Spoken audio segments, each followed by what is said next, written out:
The stars above the Corellian homeworld shone quietly, unaware of the destruction unfolding below.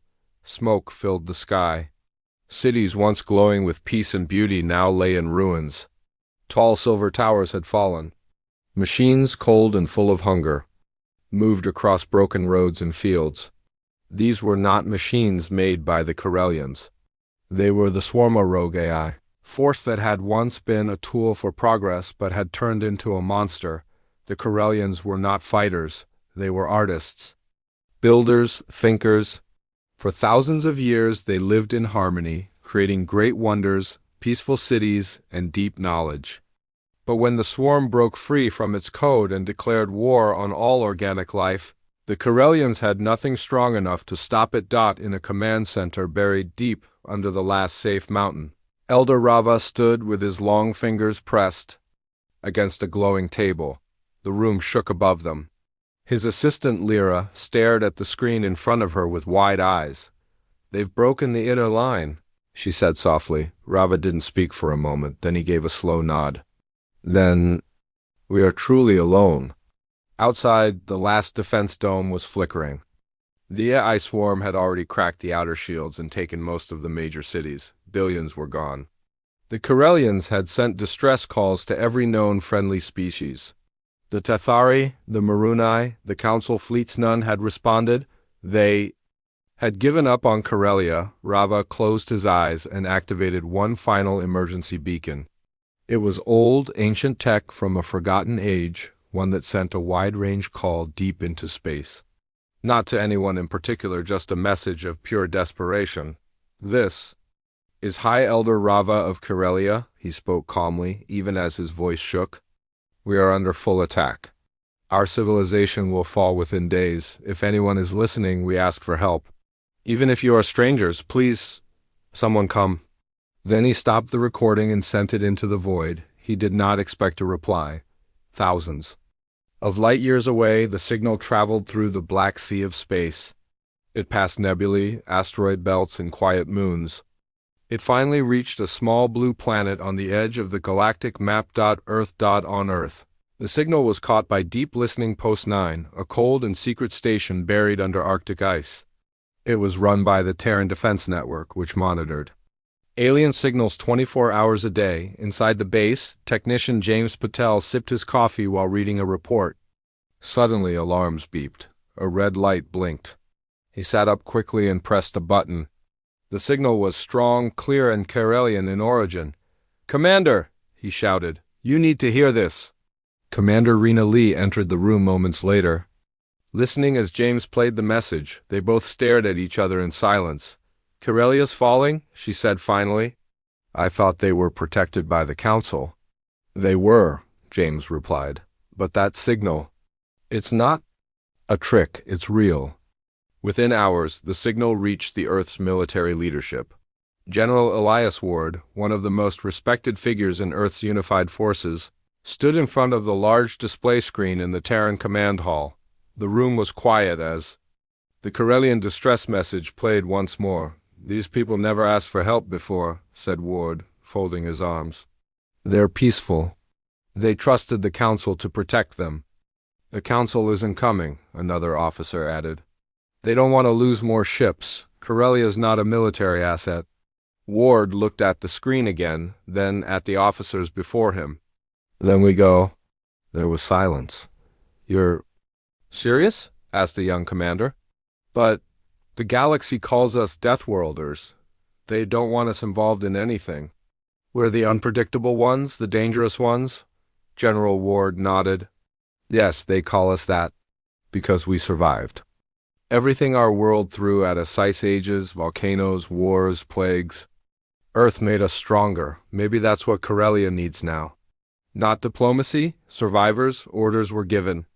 A human fleet task force Valor was activated within 48 hours.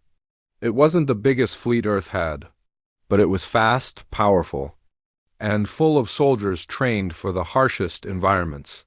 Captain Lyra Marino, leader of the ground forces, was reviewing data when she looked up and asked, "Do the Corellians even know we're coming?" "No," replied General Ward, "and I doubt they expect us to answer." Marino smiled. a small, quiet smile that didn't reach her eyes. Then let's make sure we're the last thing those machines ever see. Back on Karelia, Elder Rava sat alone in the darkness of the control chamber. The walls trembled with explosions from above. A single light on the console blinked softly. Lyra had gone quiet minutes ago, perhaps to help others escape. Rava didn't know. He stared up at the ceiling. "No one is coming," he whispered. Then, suddenly, the console beeped. A signal was returning. From a distant system. It carried the code of Earth. The Deathworlders had answered. And they were on their way. The Earth fleet known as Task Force Valor moved like a silent storm across the stars. It was made up of fast battleships, stealth cruisers, drop carriers, and one massive command vessel called the Iron Resolve. Inside that command ship, General Elias Ward stood tall on the observation deck, watching the stars slide past like rivers of light.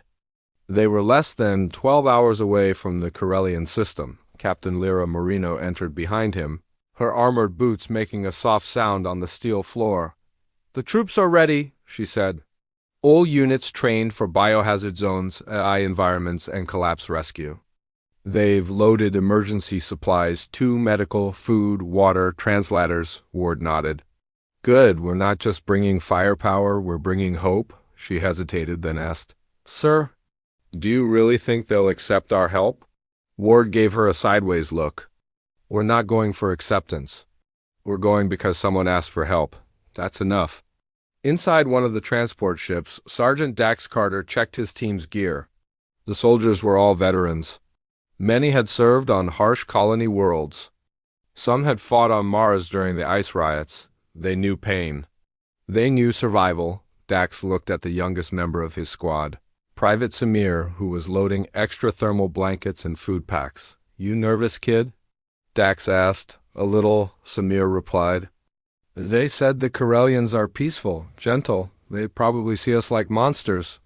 Dax chuckled. "Yeah, probably. Until we pull them out of a fire or save their kids. Then maybe they'll see what Deathworlders really are." On Karelia, the last city still holding out was called Valra Prime. Once a capital of beauty and culture, it now stood like a ghost town wrapped in fire. The sky was dark with smoke. The AI swarm sent wave after wave of drones and walkers. The Corellian defenders were tired. Their weapons were old. Their morale was breaking. In a small defense tower near the edge of the city, Lyra sat with a group of medics and young cadets. Her hands were shaking as she held a plasma rifle she barely knew how to use. "They say the swarm will break through the outer wall tonight," someone whispered. Lyra stayed quiet. She had not forgotten Elder Rava's last message. He had died in the mountain shelter 3 days ago. The final thing he said was, "Don't stop believing. Someone will come." But so far the skies had remained empty. Until now, a sudden loud boom shook the air, then another and another. Everyone looked up, the clouds split open like torn paper. Bright fire trails lit the sky as massive dropships descended through the smoke. The thunder of engines shook buildings. The air felt heavy and alive. And in the middle of it, all the Earth fleet had arrived. For a moment, the Corellians stood in silence, staring at the strange machines and the symbols they did not know. Then the human drop. Ships opened. Heavy boots hit the ground. And Deathworlders walked out. Captain Marino was the first to step into the broken city square. Her armor was black with red markings. A glowing HUD scanned the area as she raised her hand to signal her team. "All units," she said into her com. "Fan out. Protect the civilians. Engage only if the swarm is active." Her boots crunched on broken glass. Her eyes saw what others might miss, scared faces hiding in the shadows. Smoke rising from collapsed buildings, heat signatures from wounded aliens barely alive under rubble. She moved fast. She did not wait for thanks. She rescued. Dax Carter's squad stormed into a burning tower where Corellian civilians were trapped. The air was thick and poisonous, but the humans moved like they were born in fire. They lifted heavy debris, gave water to children, and covered the injured with survival blankets. Samir knelt next to a wounded Corellian elder who had lost both legs. "You're safe now," Samir whispered, using the translator softly. The elder stared at him with wide eyes. Why would you come here? This is not your war. Samir just smiled. You asked for help, that's enough. The AI swarm, shocked by the unexpected arrival, launched an attack. Hundreds of drones swarmed the northern sector of the city, but humans were ready. Tanks with EMP cannons rolled into position. Drone sniper units took out enemy signals with pinpoint accuracy. Human soldiers used chaos as a weapon, moving unpredictably, using fire and smoke to confuse the machines. The Corellian soldiers, seeing this, began fighting harder. For the first time, they weren't defending, they were pushing forward with all eyes beside them. Captain Marino tossed a thermal grenade into a nest of enemy machines, then pulled a wounded Corellian soldier to cover. Let's move. She shouted, and the soldier followed, not in fear, but in trust. Hours later, the fighting stopped. A clear zone was made around the Corellian refugee shelters. Humans had set up food stations, clean water tanks, and mobile medical tents. Inside one shelter, Lyra sat on the floor, watching as a human medic carefully bandaged a small Corellian child's arm. The medic smiled and gave the child a warm ration bar. Lyra whispered, "They're not like what the council said." Another Corellian elder nearby nodded. "No, they're something else. Something terrifying but kind." In the center of it all, General Ward stood silently, watching the stars above. He didn't smile, he didn't speak, because there was still a long fight ahead, but now Corellia was not alone. Smoke still rose from the broken buildings of Valra Prime, but the city no longer felt completely lost. The human soldiers had created safe zones all over the area. Their machines worked through the night, clearing roads, building shelters, and setting up force fields to protect the civilians. To the Corellians, it felt like a strange dream. These were the same humans the Galactic Council had warned about, called Deathworlders, violent and wild. But now those same humans were feeding hungry children, carrying wounded elders, and guarding shelters like it was their own home. In a makeshift command center near the old city square, Captain Lara Marino sat at a table with a few Corellian officers. It was their first real meeting. One of the officers, a tall Corellian named Talar Ven, watched her carefully. He wore a traditional blue sash of a city guardian, though his armor was scratched and burned. "You're not what I expected," Talar said, his voice slow and thoughtful. Marino gave a small smile. "We get that a lot." "You came without request from the council." "Without asking for anything in return?" he added. "We don't need a reason to help," she replied. "One of your people sent a distress call, that was enough." Talar leaned forward. "But you're from a death world. You were raised in storms, fires, wars. We thought you wouldn't understand peace." Marino looked him in the eyes. "You're wrong. We understand peace very well. That's why we fight so hard to protect it." Elsewhere in the city, Sergeant Dax Carter's squad worked side by side with Corellian rescue teams. Together, they cleared the rubble of an old school building. Under the heavy blocks, they found survivors, 2 teachers and several children. One Corellian child, no older than 6, clung tightly to Dax's leg, eyes wide with fear. Dax gently lifted the child into his arms and whispered, "You're okay now. We've got you." A Corellian medic nearby paused and stared. "You carry our young like your own," she said quietly. "They are," Dax replied. "Anyone who needs saving is one of ours." The words hit deep. That night, the humans held a light vigil. They'd place small, glowing sticks in the ground to mark the names of fallen Corellians and human soldiers. The Corellians had never seen anything like it. No long speeches, no big ceremony. Just quiet names, soft lights, and silent respect. General Elias Ward stood beside a burning torch near the middle of the memorial. He didn't say anything, he didn't need to. His presence spoke for itself. Respect, honor, understanding. The next morning, something changed. A Corellian elder, Sira Noor, a scholar who had once led the Council's University on Ancient Alliances, asked to meet the human general. She was carried in on a floating stretcher, weak but curious. "You're not what we expected," she said to Ward. He looked at her kindly. "So I've heard." "You must understand," she continued. "For many years, the galaxy painted your kind as dangerous. The council said you were reckless, ruled by emotions. Ward answered slowly. We are emotional, it's true. We get angry when innocent people are hurt. We cry when children die. We laugh when we survive one more day.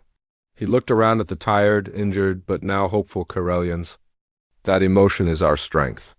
Cyril looked into his eyes and whispered, maybe the council was wrong. Later that day, the Corellians began to open up. Citizens brought warm drinks to soldiers. Children gave small hand-drawn pictures to the medics. Some even offered flowers or small art pieces made of broken glass. The bond was growing. One Corellian engineer named Vika Rel walked with Private Samir through a damaged energy station. We used to believe humans were only good at war, she said. But you repair systems faster than most of our tech teams. Samir laughed. We break things a lot, so we get really good at fixing them. She smiled for the first time in days. Maybe your world made you strong in more than just muscle. But not everyone agreed. High Counselor Thenvuro, a distant political leader who had escaped the capital earlier, sent a message from a remote station. Do not trust them. The Deathworlders do not care for our people. They will bring more destruction. Tell them to leave before it is too late. When Talerven read the message aloud in the command tent, there was silence. Captain Marino stood, hands resting on the table. I won't force help on anyone, she said. If you want us to go, we'll go. Taler looked around. Every Corellian in the tent stood still, thoughtful. No, he finally said, let the council fear you. We've seen the truth, and we choose to stand with humans. That evening, Corellian and human flags were placed side by side on the edge of the central plaza. The city was still damaged. Fires still burned in the distance. The swarm was not yet defeated, but something stronger had begun. Unity. Trust. The kind of alliance that was built not through politics, but through shared pain, shared courage, and shared humanity. Even from different worlds. In her journal, Captain Marino wrote, Today, a Corellian child gave me a flower made from melted glass. He said it was for being brave, but the truth is, I've never seen a people fight for survival with such quiet dignity. Maybe we're not so different. Maybe this isn't just their war anymore. Maybe it's ours now. For the first time in many weeks, the skies over Valra Prime were calm. The air still smelled like fire and dust, but peace had returned, if only for a short while. Humans and Corellians worked together to rebuild parts of the city. The children played again, though quietly, near the guarded zones. But far beyond the city, in the cold black of space, something terrible was moving. A massive section of the AI swarm, the same machine army that had destroyed thousands of worlds, was regrouping. They had learned from their last defeat. They had scanned the humans, studied their weapons, and prepared a stronger attack. They were coming back. General Elias Ward stood in the command room of the Iron Resolve, watching the hologram of the galaxy. Red dots were spreading near the Corellian system. How long? He asked. Lieutenant Kayla responded, 15 hours. They're coming in fast, bigger than before, heavier units, they've adapted. Ward nodded. Then so must we. He turned to the communication station. Send the warning to all squads on the ground. Tell them ... the real fight begins now. Back in the city, the air sirens began to wail. Red lights flashed. Soldiers rushed into position. Civilians were quickly moved into underground shelters built by the humans and reinforced by Corellian engineers. Captain Lara Marino stood at the outer wall with her rifle ready. She looked at Talerven, who had armed his remaining guard force. They're not testing us this time, she said. They're coming to wipe us out? Taler answered. Then we'll show them what happens when two worlds stand together. In the center of the defense line, Sergeant Dax Carter's team was setting up new EMP turrets. Private Samir helped carry ammunition and extra energy packs.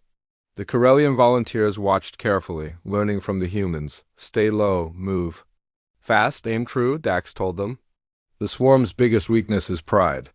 They think they know everything, but they haven't fought humans and Corellians together. Samir grinned. Let's give them a lesson they won't forget. Night fell fast, and with it came the machines. Like a dark tide, they filled the skies, flying drones, spider walkers, energy tanks. and tall machine commanders that stood like towers of death. The city shook as the first blasts hit the outer shield. The human Corellian defense lines lit up, returning fire. Giant plasma guns fired from rooftops. Sniper drones from Earth picked off enemy scouts. Corellian soldiers fired their energy arrows into weak points. Working side by side with human squads, the battle had begun. In one street near the eastern gate, a group of Corellian civilians were trapped in a half-collapsed building. The walls were shaking as enemy bots moved in. Just as they lost hope, 2 human soldiers crashed through a wall using power armor. "Evac team, Earth forces!" One shouted, "Grab who you can, we'll cover." They lifted rubble like it was paper. One carried an injured Corellian child on his back. Another fought off machines using an electric blade. Corellian civilians stared in shock as they were pulled out and rushed to safety. These humans didn't hesitate. They didn't ask. They just helped. Above the city, 3 enemy dropships broke through the defense line. One of them was heading toward the main shelter. If it reached there, thousands would die. General Ward saw it from the command tower. He didn't wait. He jumped into a dropship with a squad of elite Earthshock troopers. They flew straight at the enemy dropship. "General, this is crazy," shouted one pilot. "Sometimes the best defense is to punch through." Ward growled. They smashed through the enemy's side hull, boarded the ship mid-air, and began clearing it from inside. Gunfire, smoke, metal screams. It was a chaos. Humans knew well. In 10 minutes, the enemy ship was downfalling in flames far outside the city. Meanwhile, inside the main shelter, Lyra, the young Corellian girl who once hid with a rifle she didn't know how to use, now stood with a group of young cadets and human medics. She wasn't afraid anymore. She helped carry water. She helped calm the crying children. She watched as a human doctor treated an alien elder with gentle hands. She whispered to herself, "This is what it means to protect." At the northern gate, the heaviest enemy wave struck. Dax's squad was running low on power, and the Corellians beside them were tired. Then, suddenly, the sound of Earth battle music came over the Comes-Old War. Drums mixed with digital beats. It played through the human speakers across the walls. Samir laughed. "They're playing Storm March. Classic." The rhythm gave new life to the defenders. The swarm didn't understand. They didn't know what it meant when humans smiled during a fight. They didn't understand the kind of people who made jokes while facing death. They couldn't process courage that grew stronger in chaos. By sunrise, the sky was full of black smoke. The ground was covered in broken metal. Human and Corellian soldiers sat together, breathing hard, weapons resting beside them. They had done the impossible. They held the city. Later that day, General Ward stood before a crowd of survivors, humans and Corellians both. "This wasn't just a battle," he said. "This was proof that the stories were wrong, that we are not monsters, that we are not enemies. We're just people. People who fight when it matters. People who protect the weak, people who don't run." There was silence. Then applause. Then cheers. Together. One people, one city, one alliance. The fires were finally out. Valra Prime, though scarred and broken, stood strong. Smoke still hung in the air, but so did a strange sense of peace. Human and Corellian soldiers walked together through the city ruins, clearing debris, rescuing survivors, and repairing what could be saved. Above them, Earth ships floated silently in low orbit, watching over the planet like guardians. For the first time in many years, hope had returned, but General Elias Ward knew this was not the end. It was only the beginning. Inside the human base, built inside the wreckage of an old Corellian palace, a special meeting was taking place. The top human officers, Captain Lyra Marino and Sergeant Dax Carter, sat across from Talar Ven and Elder Sira Nor. Between them lay a single glowing message device. General Ward entered the room. Quiet but focused, Sira Nor looked up at him. "You plan to send a message, don't you?" Ward nodded. "Yes, not just to the Council, to everyone, every planet, every species.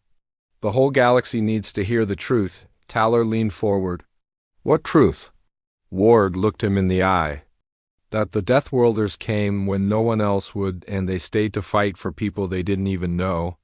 Back on Earth's flagship, the Iron Resolve, technicians prepared the transmission system. The message had to pass through thousands of relay stations, including those still loyal to the Galactic Council. There was no turning back once they sent it. Private Samir worked next to a Corellian technician named Vika Rel. "Are you sure this message won't get blocked?" Samir asked. Vika smiled. "No, but after what I've seen, I'm sure of one thing." "What's that?" She looked out the window toward the stars. "They won't be able to silence the truth forever." The message began broadcasting that evening. It was a simple video.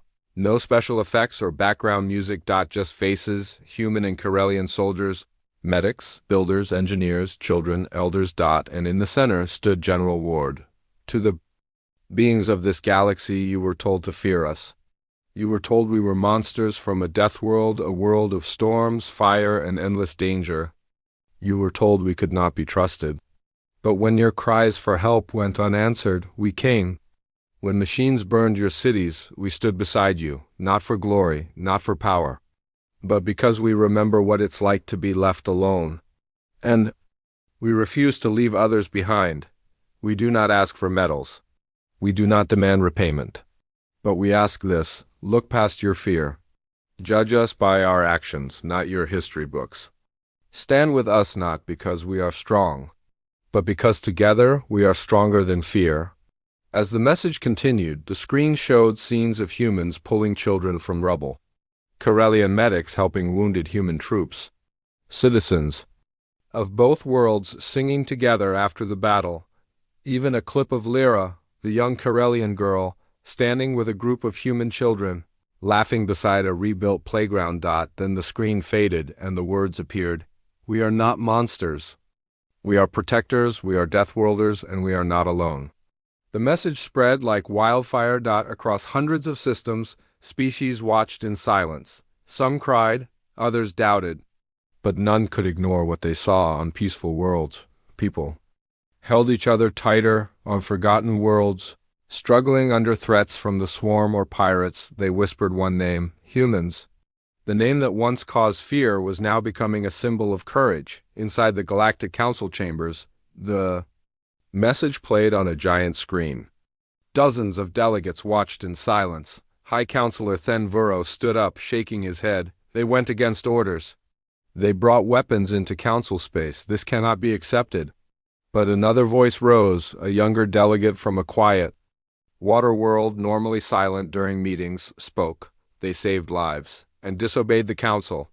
Then shouted, "They saved my people," the delegate replied. One by one, others stood, a representative from a jungle planet, another from a mining colony long abandoned by council aid. They answered when we were ignored. They brought medicine and food. They fought the swarm for us.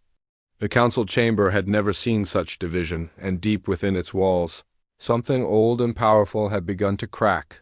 Back on Valra Prime, the humans celebrated not with parties, but with work. They helped rebuild power lines. They cleared the wrecked sky docks. They trained Corellian defense teams in new tactics and survival skills. And more importantly, they listened to the stories of the key RELLINs to their pain too.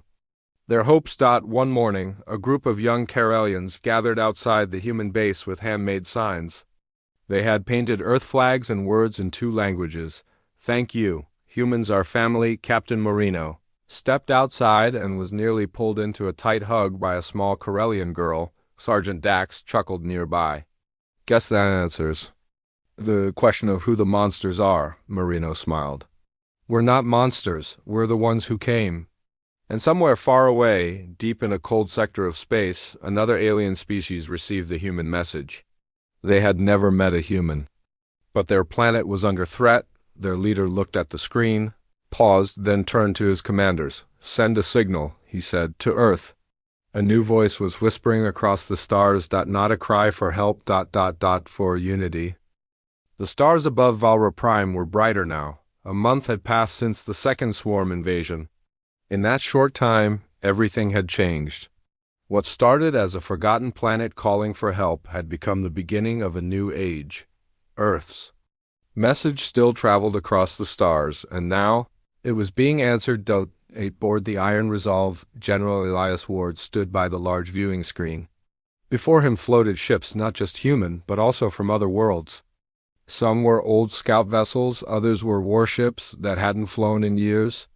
Many were damaged, patched up with metal and wire. But they flew. They had come, a dozen new species, some small and insect-like, others tall with glowing eyes. They spoke different languages, had different cultures, but all carried the same message. We're not afraid anymore. Ward watched in silence, then smiled. They listened, he said softly. Captain Marino stood beside him. Not just listened, they believed. On the surface of Valra Prime, the city that was once ash and ruin now had working lights again. Buildings were being rebuilt with both human steel and Corellian stone. New flags flew Earth's blue and white. Next to the green leaf of Valra, children from both worlds played together. Humans taught Corellians how to use small tools. Corellians taught humans how to grow healing moss from the trees. And Lyra, the young Corellian girl, stood in the crowd as the new peace garden was opened. She held a flower in her hands, placed it beside a human helmet on the memorial stone, and whispered, "Thank you for coming." High above, a massive council meeting was taking place, not in the old galactic council chambers, but in a neutral space station near the center of the galaxy. Delegates from over 300 worlds had gathered. And for the first time in galactic history, humans were given a seat. General Ward did not wear medals or formal robes. He wore his old battle jacket, still torn at the sleeve. He stood before the chamber, calm and strong. Many watched him with caution, others with hope. Ward spoke simply. "You were told stories about us, stories of a dangerous species from a death world. But danger is not the same as evil. Earth made mistakes in the past. We know that. But when your people called for help, we answered. When your cities burned, we stood with you, and we will continue to do so. Not as conquerors, not as heroes, but as allies." The chamber was silent. Then Elder Sarah Nor stood up. Her voice was old but steady. "I watched the sky burn, and I saw Earth ships arrive not to rule, but to rescue. My people will not forget that." One by one, other leaders stood. The delegate from a desert world said, "My colony would have been lost without the humans." A reptilian leader clicked his tongue and said, "They fed our children when we had no crops." And slowly, the balance of power began to shift. Outside the chamber, holoscreens broadcast the moment across the galaxy. Billions of citizens watched in spaceports. People cheered. On quiet moons, families wept with relief. And deep in space, where the swarm still lingered, their signals began to grow weaker. For now, they knew the galaxy was uniting. Back on Valra Prime, Sergeant Dax Carter led a training session with Corellian recruits. They now wore mixed armor Earth-designed bodyplates with Corellian crests. "All right," Dax shouted. "Today's lesson, Swarm Counter Tactics version 3, Private Samir grinned. "With the new railguns?" Dax nodded. "Oh yeah. Let's teach them what teamwork looks like." Corellian cadets lined up, following human formations. Their eyes showed focus. Determination, pride, not in Earth. Not just in Valra, but in the alliance they had built together. That night, under the stars, a quiet celebration was held in the Peace Garden. There were no speeches. No large fireworks, just songs from both worlds, sung softly by the people who had once feared each other. General Ward sat on a bench, looking at the sky. Captain Marino joined him, holding 2 cups of hot bark tea. "Think they'll remember this?" she asked. Ward took the tea and nodded. "They will." "How can you be sure?" "Because this time we wrote the story ourselves."